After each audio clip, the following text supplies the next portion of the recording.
नमस्कार दोस्तों, मैं डॉक्टर स्वतंत्र खरे आपका हार्दिक स्वागत करता हूं। आज हम एक केस के बारे में चर्चा करने जा रहे हैं।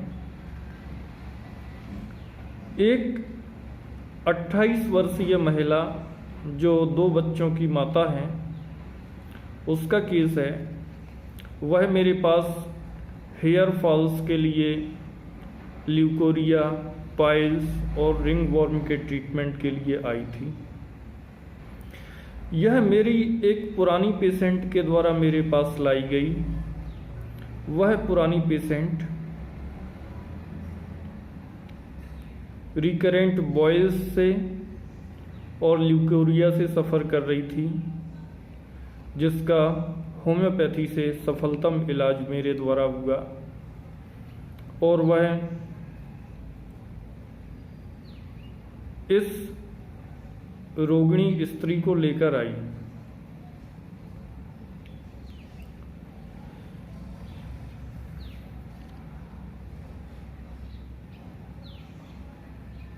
उस पुरानी पेशेंट के द्वारा फ़ोन करके मुझसे मिलने का समय लिया गया।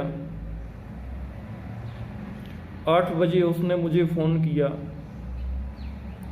और पूछा कि आपको दिखाना है, मेरी भाभी को आपको दिखाना है, जो कि मेरी भाभी भी हैं और सहेली भी हैं।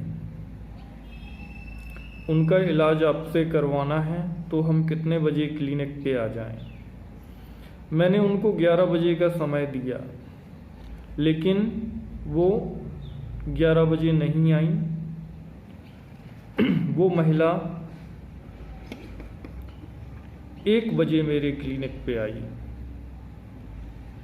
और जैसे कि डॉक्टर सहगल ने हमें सिखाया है कि कोई भी पेशेंट आता है तो वो क्या करता है, कैसे करता है, क्यों करता है, क्या कहता है, कैसे कहता है और क्यों कहता है, इस पर ध्यान देना होता है। पेशेंट के एक एक मनोभाव पर ध्यान देना होता है। तो मैंने अनप्रिजुडाइज्ड होकर इसको जज करना शुरू किया। तो जैसे ही ये क्लिनिक पे अपीयर हुई तो मैंने देखा ये बहुत तड़क भड़क वाले कपड़े पहने हुए थी, भड़कीले कलर के कपड़े और बहुत सारा मेकअप किए हुए थी और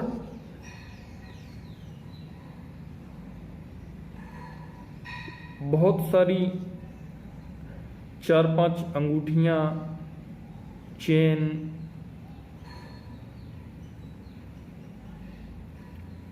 बहुत साज सज्जा के साथ ये पेशेंट आई थी।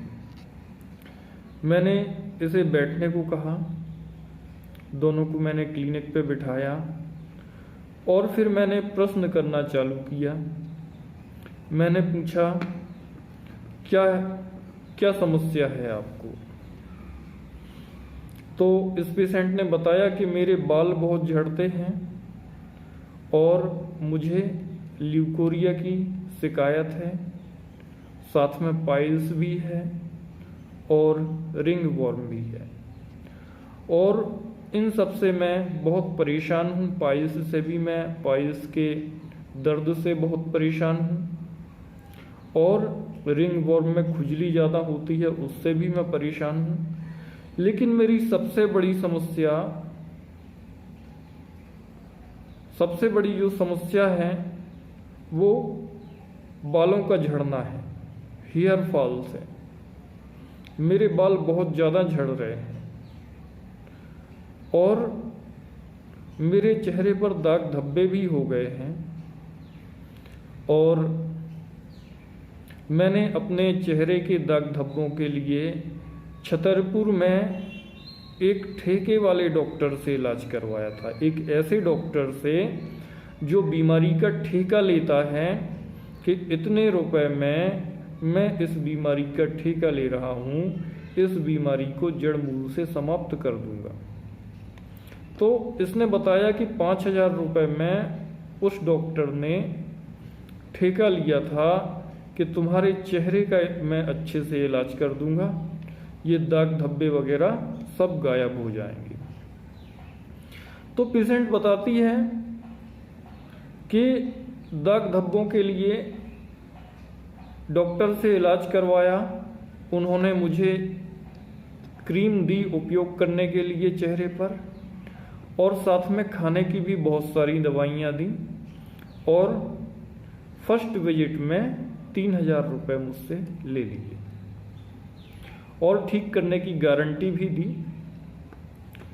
तो इलाज तो उनका लिया, लेकिन उनका इलाज लेने के बाद में मेरा चेहरा बिगड़कर खराब हो गया। जो क्रीम उन्होंने चेहरे पर लगाने को दी, उस क्रीम से मेरा चेहरा और खराब हो गया, और जो दवाइयाँ उन्होंने खाने को दी, उन दवाइयों की वजह से गर्मी हुई मेरे शरीर में, और उससे मुझे पाइल्स की शिकायत हो गई।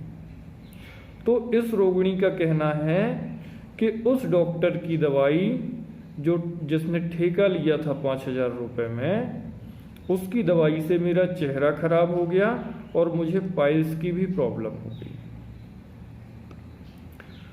और बोलती है कि फिर मैंने उनका इलाज छोड़ दिया।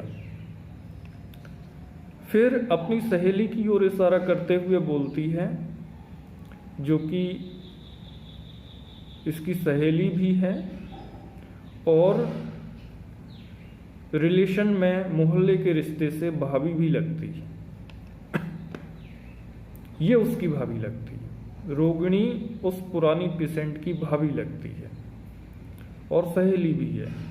तो वो उस सहेली की ओर, जो मेरी पुरानी पेशेंट थी, उसकी तरफ इशारा करके बोलती है कि इन्होंने आपके बारे में बताया कि आपसे इलाज करवाएं तो निश्चित फायदा होगा।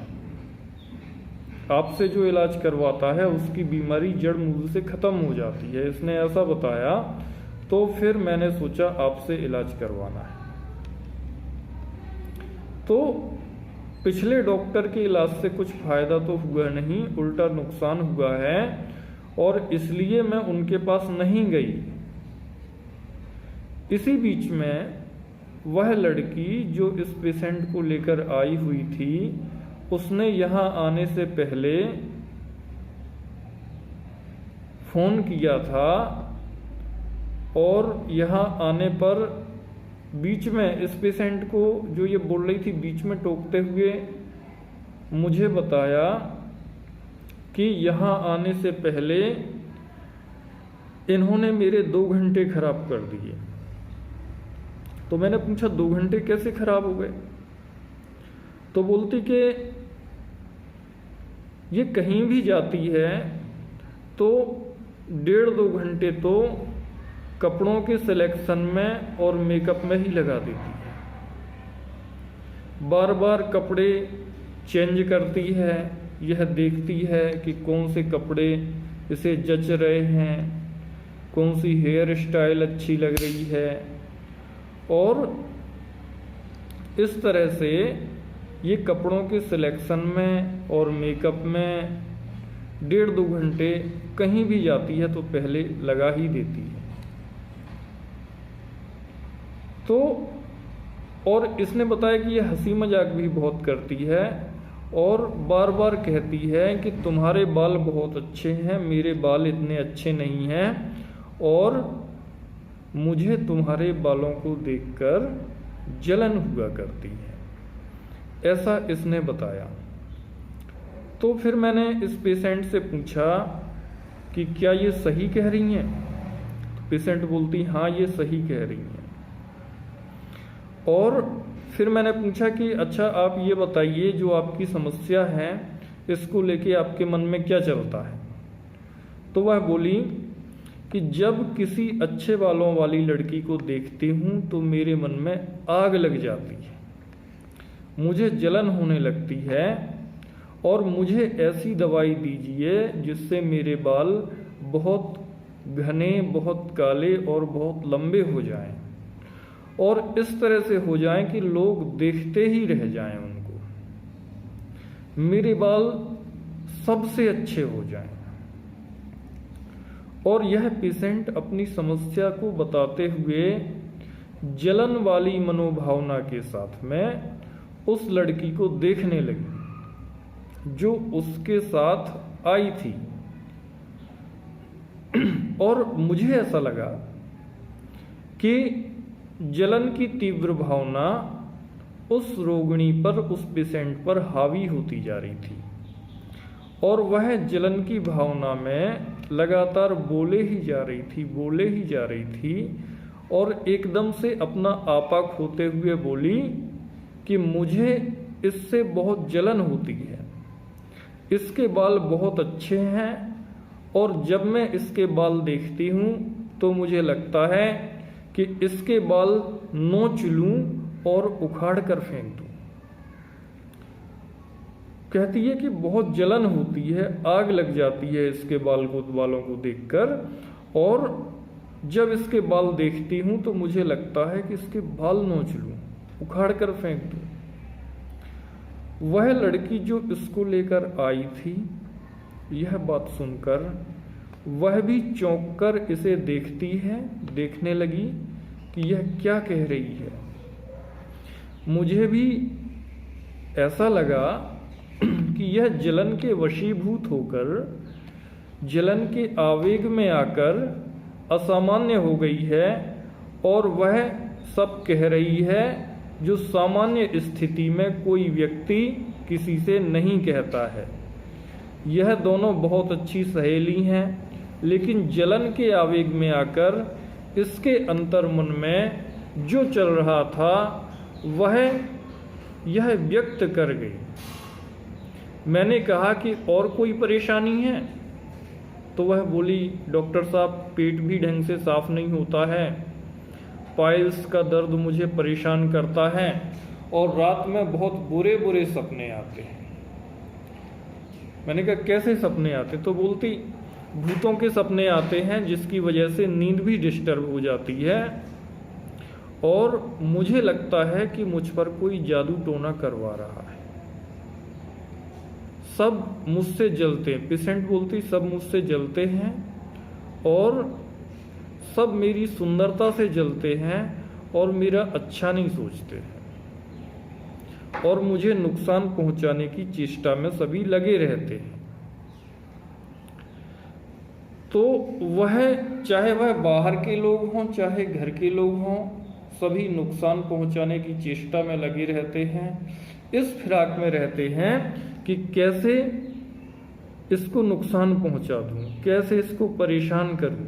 तो सब मुझे परेशान करते रहते हैं, तंग करते रहते हैं, और तंग करने की फिराक में लगे रहते हैं। और बोलती है कि मुझे लगता है कि किसी ने बहुत भयंकर जादू करवा दिया है, और इतना भयंकर जादू करवा दिया है कि जिससे पार पाना मुश्किल है। तो वह इस अंधविश्वास में पड़ी थी, और सोच उसकी बन गई थी कि उस पर किसी ने जादू करवा दिया है, लोग उसके खिलाफ षड्यंत्र रच रहे हैं, उसे परेशान करना चाहते हैं, घर के लोग और बाहर के लोग सभी उसको नुकसान पहुंचाना चाह रहे हैं। ऐसी उसकी सोच बन गई थी। और बोलती कि भूतों के सपने आते हैं, वो इसलिए आते हैं कि मुझे लगता है कि किसी ने जादू टोना करवाया है, तंत्र मंत्र करवाया है, और इसलिए करवाया है क्योंकि सब लोग मुझसे जलते हैं और मेरा अच्छा नहीं सोचते हैं, और इसी फिराक में रहते हैं कि कैसे इसको तंग करें, कैसे इसको नुकसान पहुंचाएं। तो फिर इस पेशेंट ने मुझे एक ताबीज निकाल के दिखाया, अपने बैग से ताबीज निकाला, और बोली कि मैंने ये ताबीज बनवाया है, इसीलिए बनवाया है ताकि किसी के जादू टोने का असर मुझ पर ना हो। तो मैंने उससे कहा कि तुम तो पढ़ी लिखी हो, पढ़ी लिखी, इतनी पढ़ी लिखी होकर भी तुम ऐसी बातों पर भरोसा करती हो, अंधविश्वासों पर भरोसा करती हो, अंधविश्वास को बढ़ावा दे रही हो एक तरह से, तो ये तो गलत है। तो पेशेंट बोलती है कि डॉक्टर साहब आपका कभी ऐसे लोगों से पाला नहीं पड़ा है, तो और ना आप कभी इन चक्करों में पड़े हो, इसलिए ऐसा कह रहे हो। तो इतनी मेरी पेशेंट से बात हुई और मैंने जो है इसके लक्षणों के आधार पे जो मेडिसिन निकली वह मेडिसिन मैंने 3 खुराकें इसको दी और 15 दिन का प्लेसिबो दिया। और 15 दिन बाद जब ये आई तो इसे 60% से भी ज़्यादा आराम हो गया था और 3 महीने इसका इलाज किया और 3 महीने में ये पूर्णतः रोग मुक्त हो गई, पूर्णतः स्वस्थ हो गई।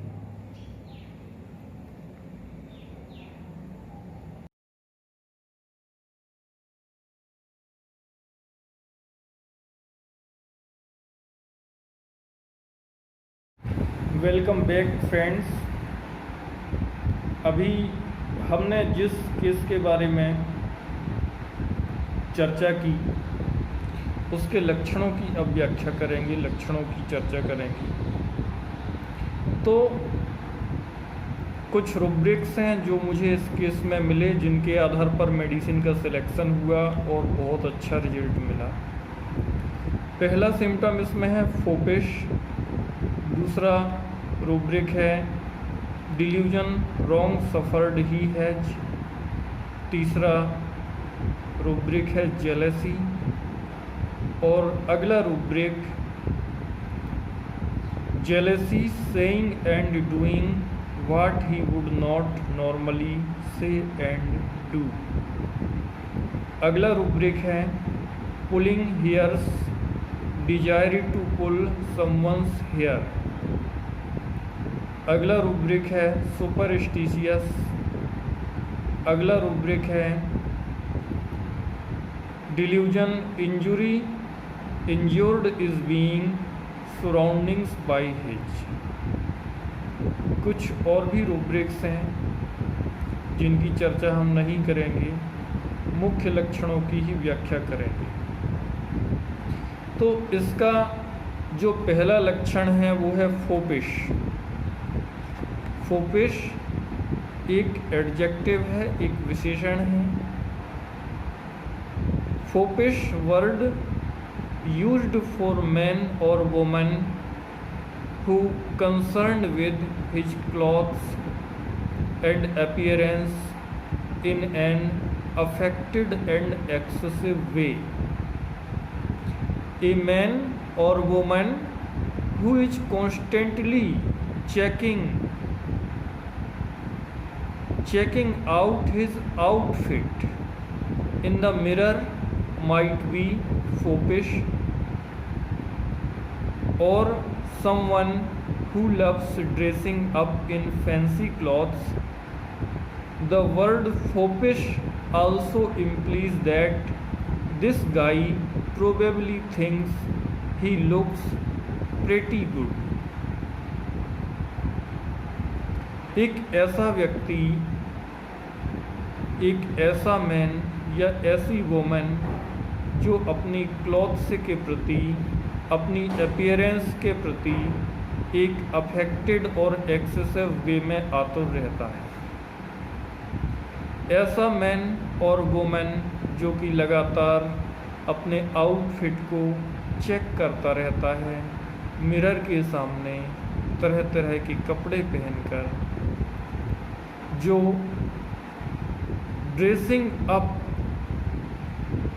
इन फैंसी क्लॉथ्स, फैंसी क्लॉथ्स में ड्रेसिंग अप करना खुद को पसंद करता है और उसी में आतुर रहता है और उसमें अच्छा दिखने की चाह होती है। अपनी अपीयरेंस के प्रति, कपड़ों के प्रति ज़्यादा सजग रहता है।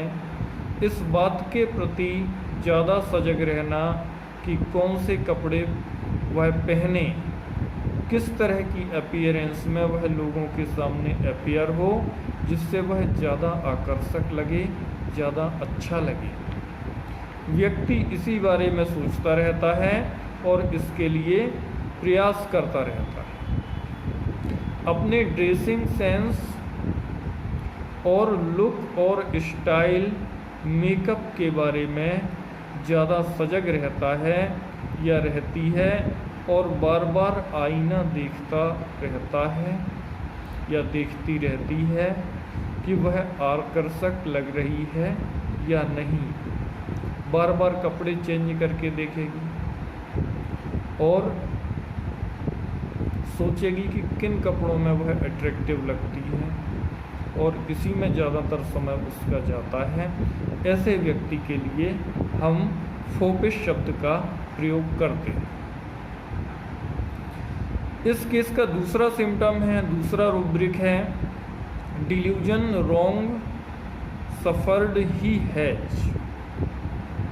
Delusion wrong suffered he has. Delusion का अर्थ होता है भ्रम, वहम,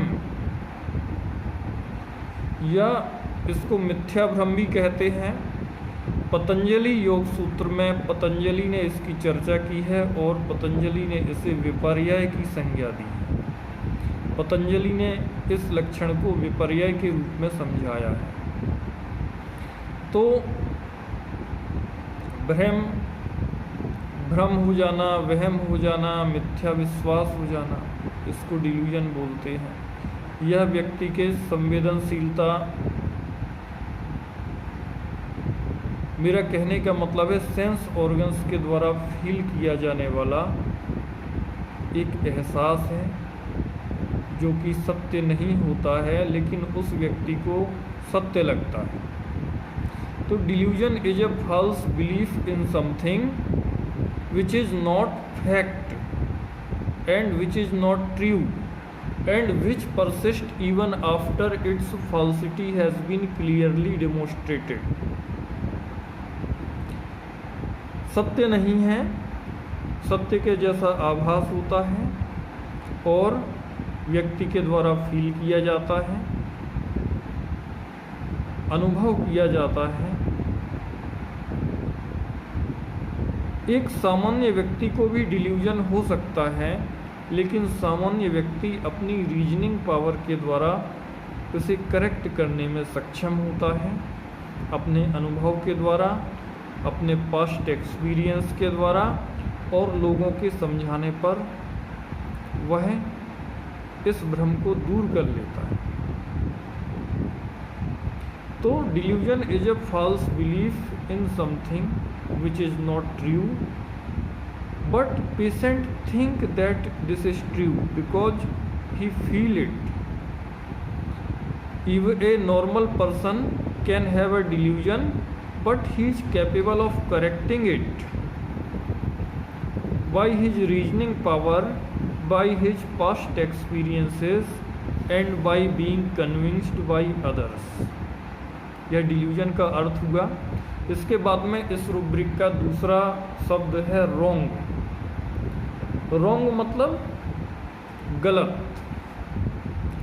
रॉन्ग को एडजेक्टिव, एडवर्ब के रूप में, नाउन के रूप में और वर्ब के रूप में अलग अलग तरीके से एक ही अर्थ निकलता है। एडजेक्टिव के रूप में, एडवर्ब के रूप में देखा जाए तो इसका मतलब होता है कि wrong means not correct, in A way that is not correct, not the best, not suitable, अशुद्ध, गलत, जो सही या शुद्ध नहीं है या सही वे में नहीं है, उसे रॉन्ग कहा जाता है। नाउन के रूप में देखा जाए तो things that are mostly bad और डिसऑनेस्ट, एन एक्शन और situation which is not fair, things that are morally bad, mostly and morally bad और डिसऑनेस्ट, जो अनैतिक है, अनुचित है, उसे रॉन्ग कहा जाएगा। जैसे children quickly learn the difference between right and wrong, बच्चे आसानी से राइट और रॉन्ग में अंतर करना सीख जाते हैं। अगला इसका जो अर्थ होता है, ऐसी क्रिया या ऐसी सिचुएशन जो कि फेयर नहीं है, अनफेयर है। एन एक्शन और situation which is not fair, गलत काम या गलत बात। फॉर एग्जाम्पल, एक अच्छे व्यक्ति को किसी कारणवश यदि जेल हो जाए, जो किसी का बुरा नहीं सोचता है, अच्छे काम करता है, लेकिन किसी कारणवश यदि उसे जेल हो जाती है तो लोग कहते हैं a terrible wrong has been done, those man should never have gone to prison. यह बहुत ही अन्याय हो गया, बहुत ही गलत हो गया, इस व्यक्ति को तो जेल होनी ही नहीं चाहिए। तो ये रॉन्ग हो गया, गलत हो गया। वर्ब के रूप में देखा जाए तो to do something to somebody which is bad और अनफेयर, किसी के प्रति गलत काम या अनुचित बात करना, अन्याय या अहित करना। जैसे यदि कोई सही बोलने वाला व्यक्ति है, सही व्यक्ति है, और आप उसे गलत कह दो और फिर आपको फील हो, तो आप क्या कहोगे? आई wronged her when I said he was lying। Wrong का अर्थ हमने समझा, डिलीजन का अर्थ समझा, रॉन्ग का अर्थ समझा। इसके बाद में सफर्ड का क्या अर्थ होता है? सफर्ड, इसमें यह पास्ट टेंस में जो हो चुका है, जो उसने फील किया है, उसका एहसास है, उसका भ्रम है कि उसने गलत फील किया है या उसके साथ गलत हुआ है, जिसका उसे अनुभव करना पड़ा। सफर्ड मीन्स उसे झेलना पड़ा, उसे अनुभव करना पड़ा, उसे पीड़ा मिली उस गलत बात के द्वारा। सफर्ड वर्ब है, सफर्ड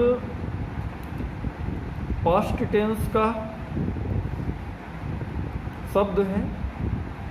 जैसे to experience something unpleasant, for example pain, sadness, difficulty etcetera.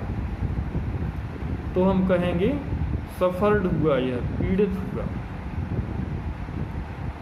कोई दर्द को, कोई दुख को, कोई कठिनाई को, कोई तकलीफ को सहना पड़ा, है ना, जो कि अनप्लीजेंट था।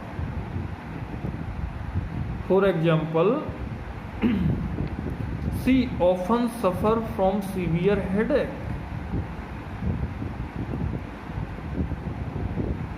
उसे बहुत तेज दर्द होता है, उसे बहुत तेज दर्द हुआ था, उसे बहुत तेज दर्द सहना पड़ा।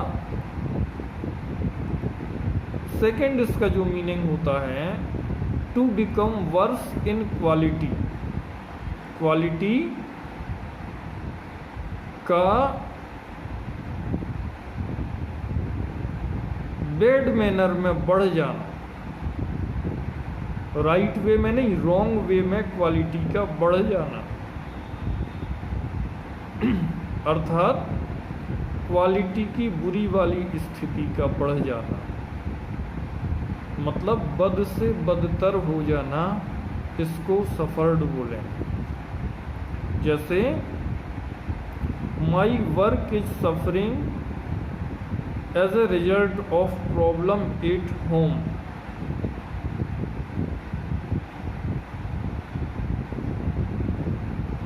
माई work is suffering as a result of problem at home. मुझे घर में परेशानियां हुई, इस वजह से मेरे काम का नुकसान हुआ या मेरे काम को सफ़र करना पड़ा या उसका लॉस हुआ। Has is defined as to possess और own something। तो पूरे रूब्रिक का अर्थ होता है delusion wrong suffered. He has का मतलब होता है कि पेशेंट को लगता है, उसे एहसास होता है, उसे भ्रम होता है कि उसने गलत सहा, उसे गलत सहना पड़ा। जैसे यह पेशेंट इस केस में कह रही थी कि डॉक्टर ने जो दवा दी थी उससे मेरा चेहरा और ख़राब हो गया, डॉक्टर ने जो लगाने वाली क्रीम दी थी उस क्रीम से मेरा चेहरा सुधरने की बजाय बिगड़ गया, और जो दवाइयाँ डॉक्टर ने दी थी उन दवाइयों के वजह से शरीर में बहुत ज़्यादा गर्मी हुई और पाइल्स की प्रॉब्लम हो गई, और ये पेनफुल स्थिति डॉक्टर के दवा देने की वजह से हुई है। जबकि कोई भी डॉक्टर किसी पेशेंट की तकलीफ़ दूर करने के लिए ही दवाई देता है। वही दवाई सभी को फ़ायदा करती है, लेकिन उसको नुकसान करी ऐसा उसे लग रहा है। तो ये रूब्रिक हुआ delusion wrong suffered he has. इसके बाद में अगला रूब्रिक है जेलेसी। तो जेलेसी क्या है? Jealousy is a feeling of unhappiness and anger because someone has something or someone that you want। आप कुछ चाहते हैं अपने लिए और जो चीज़ आप चाहते हैं वह आपके पास नहीं है, वह किसी दूसरे के पास है। तो यह स्थिति देखकर कि यह चीज़ जो मैं अपने लिए चाहता हूँ यह मेरे पास नहीं है लेकिन किसी दूसरे के पास है, उसको उस कंडीशन में देखकर आप नाखुश होते हैं, अनहैप्पी होते हैं और गुस्सा करते हैं। इस स्थिति को जेलेसी कहा जाता है। जैसे दो फ्रेंड्स हैं, एक ने टॉप किया और एक सेकंड डिवीज़न से पास हुआ, तो जो सेकंड डिवीज़न से पास हुआ यदि उसके अंदर जेलेसी की फीलिंग है तो वो फील करेगा उस व्यक्ति के फर्स्ट रैंक जो लाया है उससे वह नाखुश हो जाएगा, अप्रसन्न हो जाएगा और गुस्सा हो जाएगा।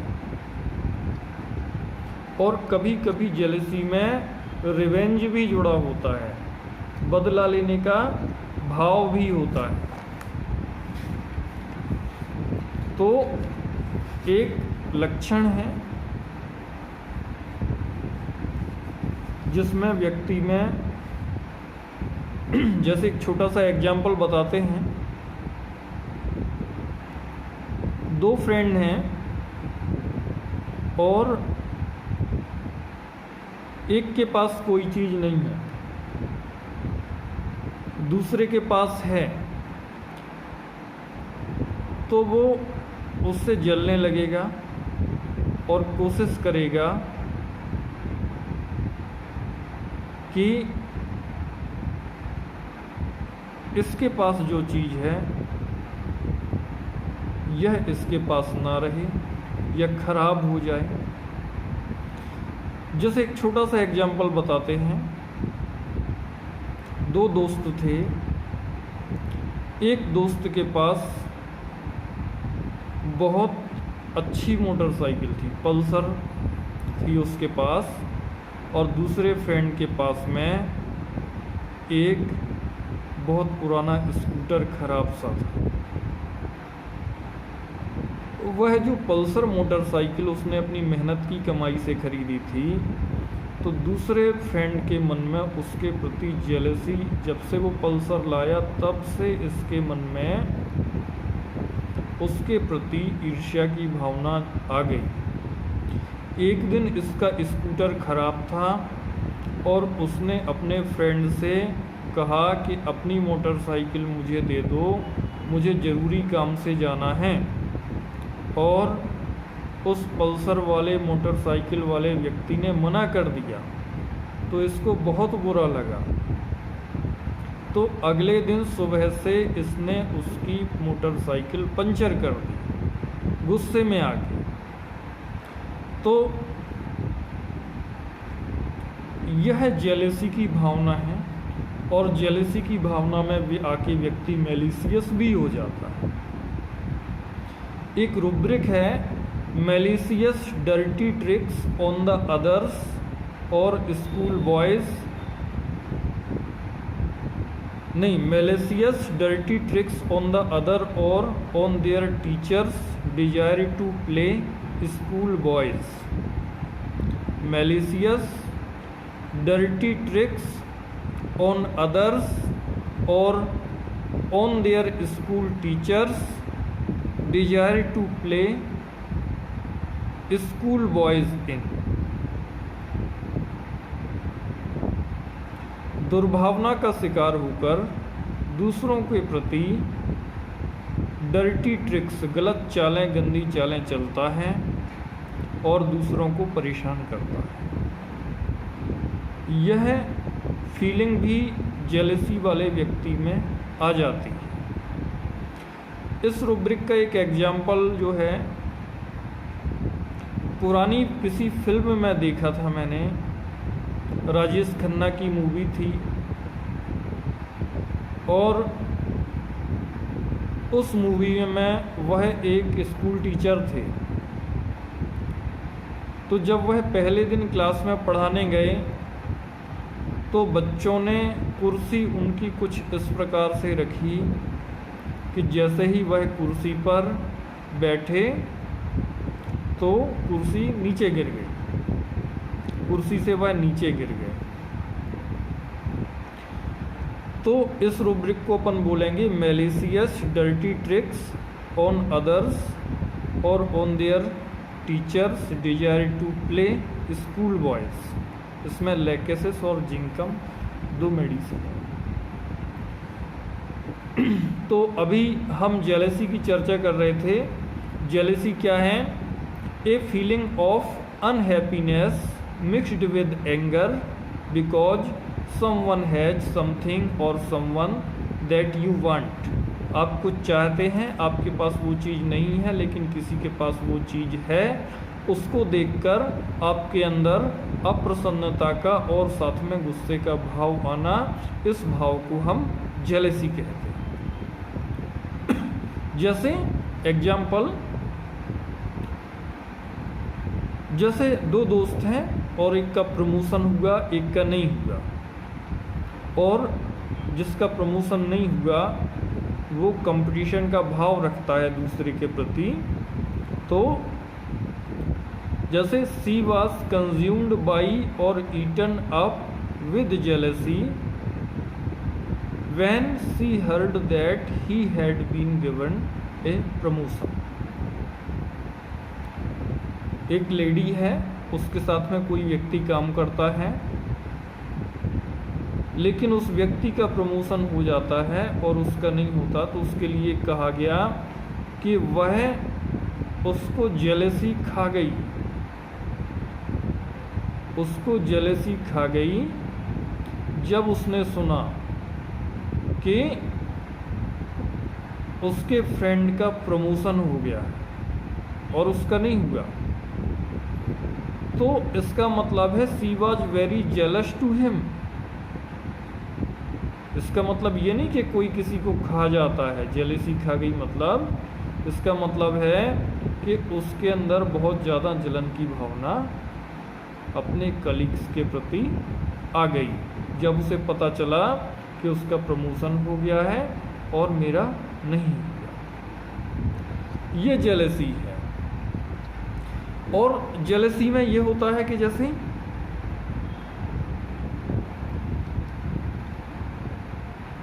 वो सोचेगा कि सामने वाले के पास ये चीज़ क्यों है और मेरे पास क्यों नहीं है।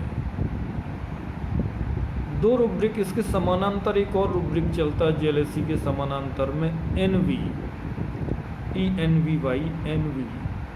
एनवी का मतलब होता है जो एनवी से, उसका मतलब भी जलन होता है और जेलेसी का मतलब भी जलन होता है। एनवी से जो व्यक्ति ग्रसित होगा,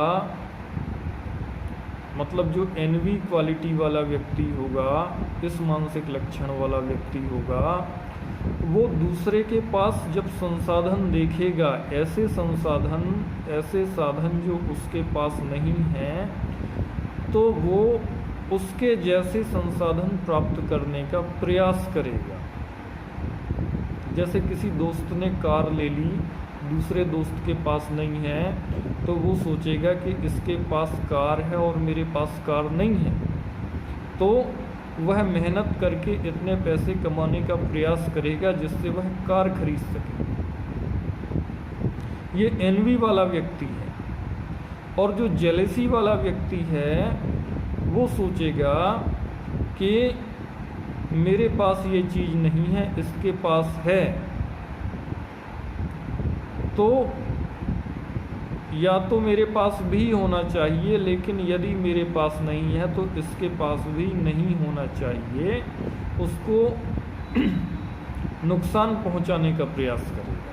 ये जेलेसी, जैसे उसकी कार पंचर कर देगा, किसी न किसी तरीके से सामने वाले को गिराने की कोशिश करता है, जेलेसी से पीड़ित व्यक्ति। तो jealousy has A double meaning, neither he can tolerate the things that the others possesses, nor can he tolerate other having the same things that he has। मतलब जेलसी में व्यक्ति का दो तरह का डबल मीनिंग वाली आदत होती है कि जो चीज़ उसके पास है वो किसी दूसरे के पास नहीं होनी चाहिए, पहली बात। और दूसरी बात,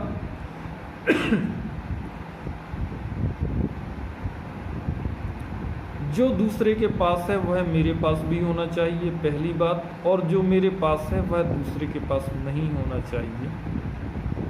ये उस व्यक्ति की फीलिंग होती है। Neither can he tolerate the things that the other possesses। किसी और के पास कोई चीज़ व्यक्ति होती है, किसी और व्यक्ति के पास कोई चीज़ होती है तो वह बर्दाश्त नहीं कर पाता है। Nor can he tolerate other having the same things that he has.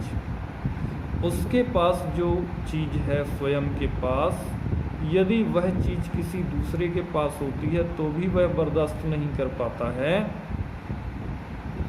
और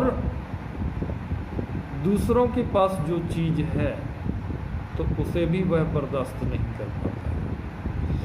अब जैसे इस केस का एग्जाम्पल जो अभी हमने जिस केस की चर्चा की थी, इसमें पेशेंट कहती है, हेयर फॉल वाली पेशेंट ये बोल रही थी कि जब मैं किसी अच्छे बालों वाली लड़की को देखती हूँ तो मेरे मन में आग लग जाती है कि मेरे पास इतने अच्छे बाल नहीं हैं, इसके पास क्यों है, और मुझे उससे जलन होने लगती है। तो ये जेलेसी है। और इस जेलेसी के आवेग में आके वो दूसरे को नुकसान पहुंचाने के भी मन में विचार लाती है। जैसे इस जेलेसी के आवेग में जो उसने कहा, उससे यहाँ पर दो रूब्रिक और बनते हैं। तो वह रूब्रिक हैं pulling hairs, desire to pull someone's hair, and jealousy, saying and doing what he would not normally say and do। जैसे इस केस में हमने देखा, जब मैंने केस बताया था तो मैंने बताया था कि जलन के आवेग में अपना आपा खोते हुए अपनी सहेली की तरफ, उस सहेली की तरफ जो उसका भला सोचती है और उसके इलाज के लिए उसे मेरे पास लाई है, उस सहेली की तरफ देखते हुए बोलती है कि इसके बाल बहुत अच्छे हैं, और जब इसके बालों को मैं देखती हूँ तो मुझे इससे जलन होने लगती है, और कहती है कि जी चाहता है कि इसके बाल नोच लूँ और उखाड़ कर फेंक दूँ। इसकी सहेली भी इसकी यह बात सुनकर चौंक कर देखने लगती है कि यह क्या कर रही है, यह क्या कह रही है। और मुझे भी यह लगा कि जलन की भावना के वशीभूत होकर यह औरत वह सब कह रही है जो सामान्य स्थिति में कोई व्यक्ति किसी से नहीं कहता है। इससे हमें जो रूब्रिक मिला वो मिला jealousy saying and doing what he would not normally say and do. जलन की भावना में व्यक्ति ऐसी बातें कह जाता है और ऐसी बातें कर जाता है कि जब वह सामान्य हो उस समय ऐसी बातें ना कह सकता है और ना कर सकता है, लेकिन वह जब जलन की भावना के वशीभूत होता है उस आवेग में ऐसी बातें कह जाता है और ऐसी बातें कर भी जाता है जो सामान्यतः वह नहीं कर सकता था और नहीं कह सकता था। और एक और रूब्रिक इसमें जो मैंने अभी बताया था, pulling hairs desire to pull someone's hair. इसके अंतर्मन में ये इच्छा जागती है जलन की भावना के कारण कि वह इसके बाल खींच ले, बाल नोच ले, बाल उखाड़ ले। तो वहाँ पर यह रूब्रिक मिला pulling hairs desire to pull someone's hair. इसके बाद में ये लक्षण जो हैं, इतने सिम्टम्स हुए, इतने सिम्टम्स के बाद में अगला जो इसका रूब्रिक है वो है सुपरस्टिशियस। सुपरस्टिशियस का मतलब होता है ब्लाइंड फेथ करने वाला या अंधविश्वासी जिसे हम कह सकते हैं।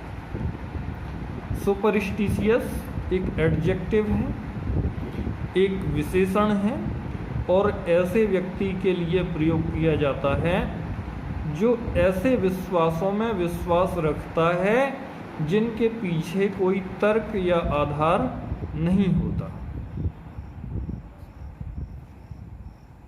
हम रूब्रिक सुपरस्टिशियस के बारे में चर्चा कर रहे थे, जो कि हमें इस केस में देखने को मिला।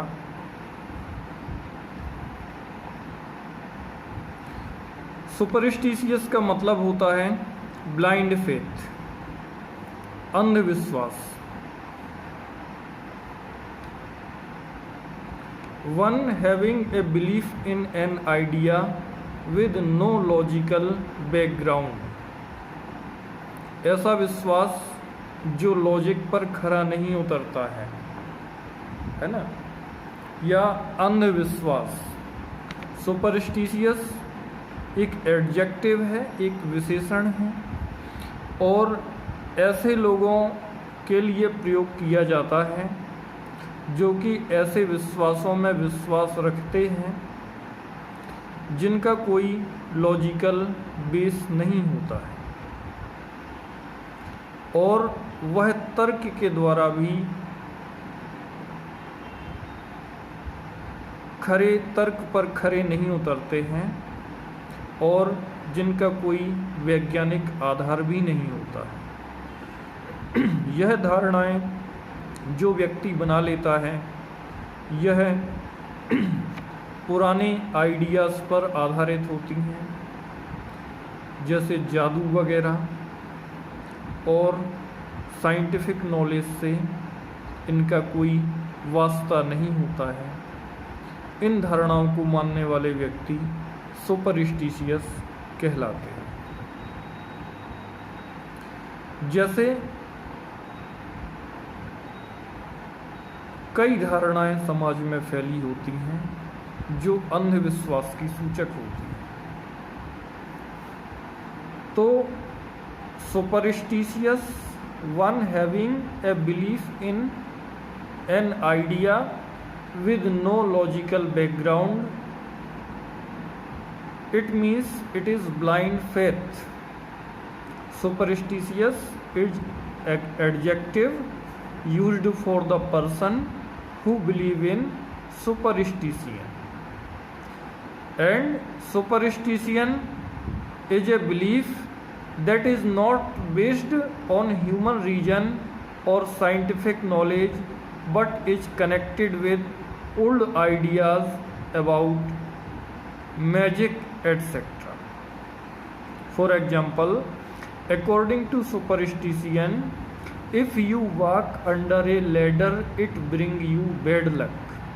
जैसे एक अंधविश्वास समाज में फैला रहता है कि आप लैडर के नीचे, सीढ़ी के नीचे या नसैनी के नीचे से आप निकलते हैं तो आपका बैड लक चालू हो जाता है।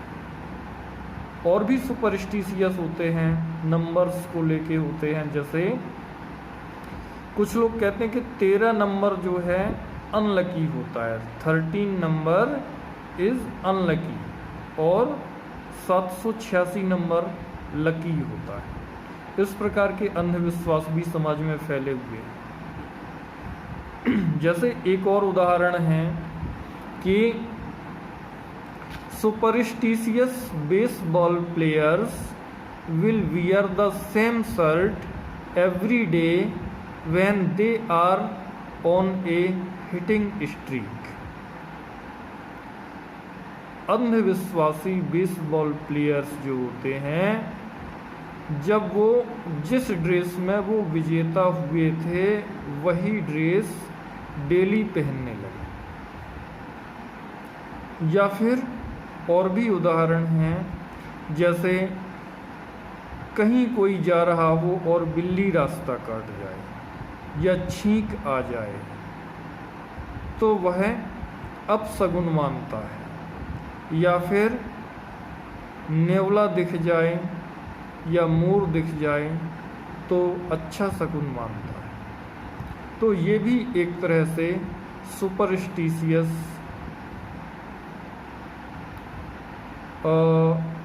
व्यक्ति की धारणाएं होती हैं।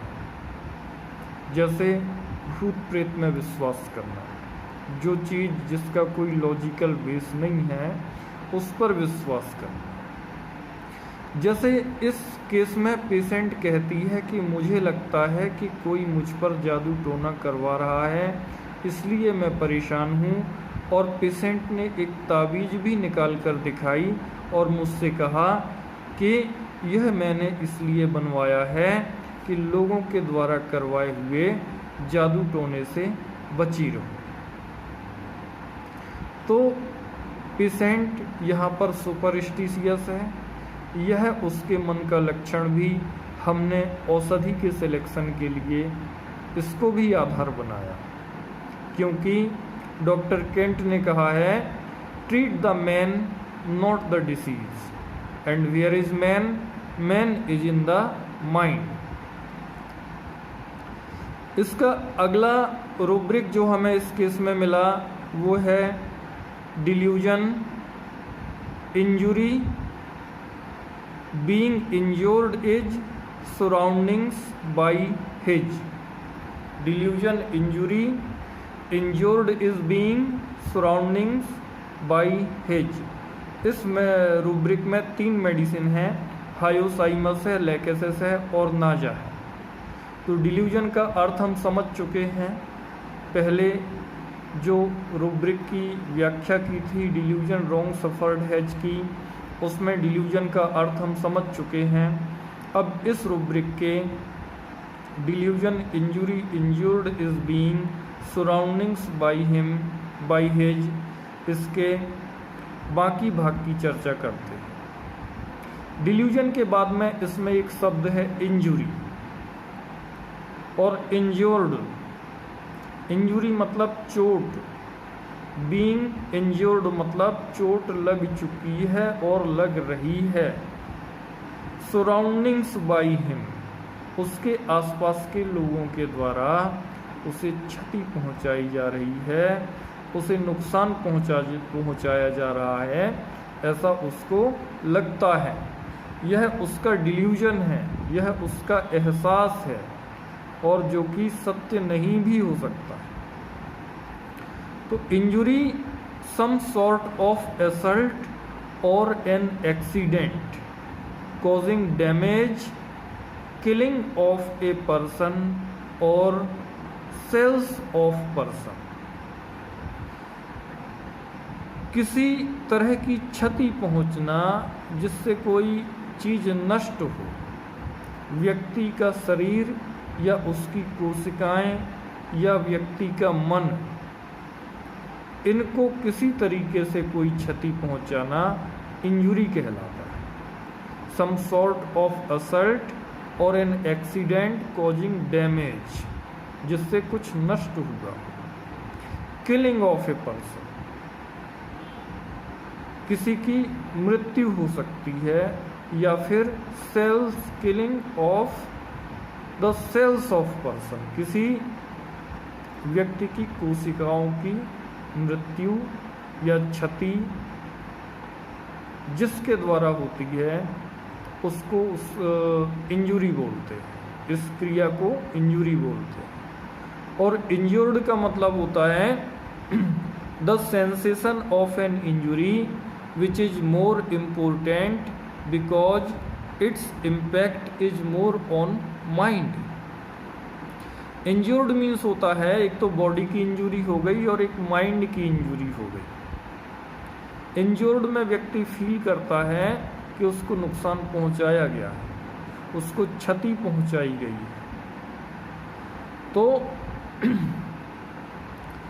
इंजुरी का सेंसेशन जो कि व्यक्ति के लिए बहुत ज़्यादा महत्व रखता है, जिसमें ये लक्षण पाया जाता है, उसके मन की फीलिंग होती है कि उसे चोट लगने का एहसास हो रहा है, और यह एहसास मेनली माइंड को होता है। यह एहसास महत्वपूर्ण है कि क्योंकि यह ज़्यादातर माइंड को यह एहसास होता है।